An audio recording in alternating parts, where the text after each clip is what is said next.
would have given it some time to settle, but I don't have time to allow it to settle.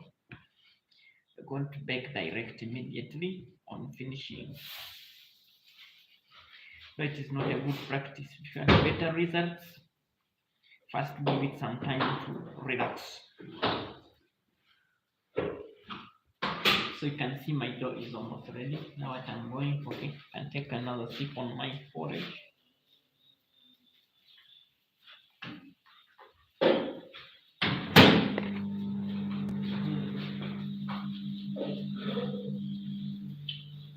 I'm going to add cooking oil.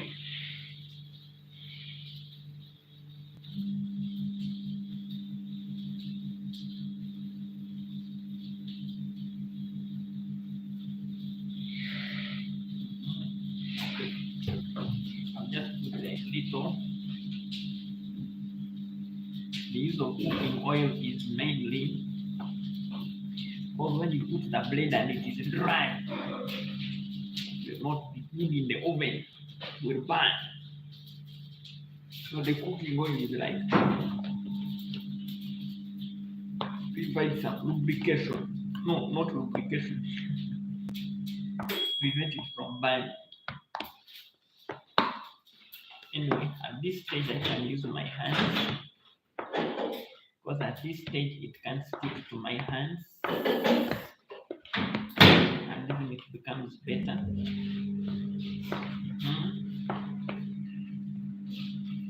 So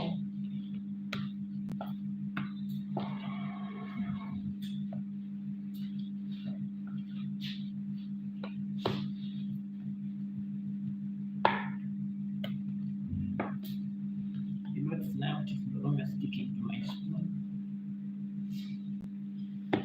My mixing spoon.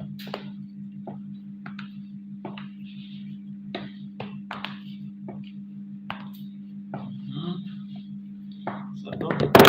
Oh, this one is falling down. But don't worry. Don't worry. That's falling down. So mixing our dough,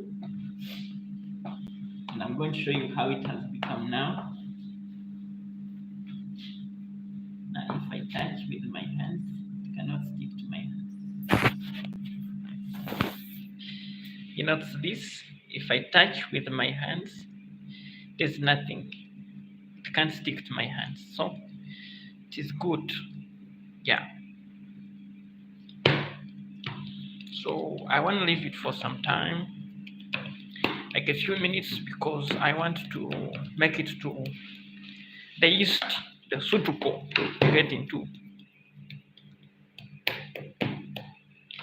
So what I'm going to do is one, I'm going to first eat my food slowly. Then again, I want to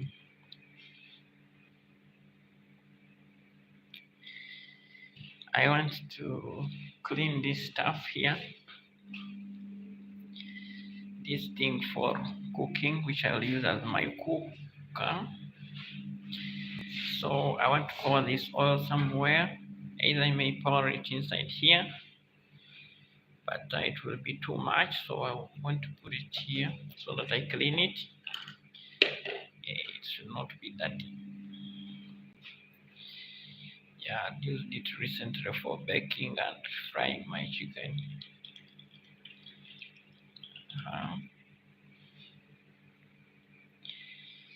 Yeah, this one can go here.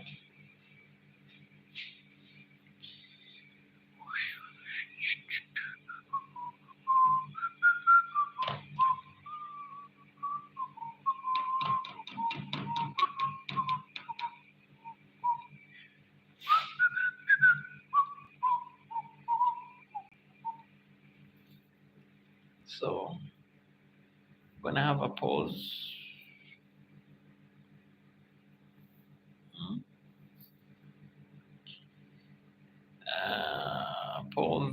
Pause. Where can I put a pause?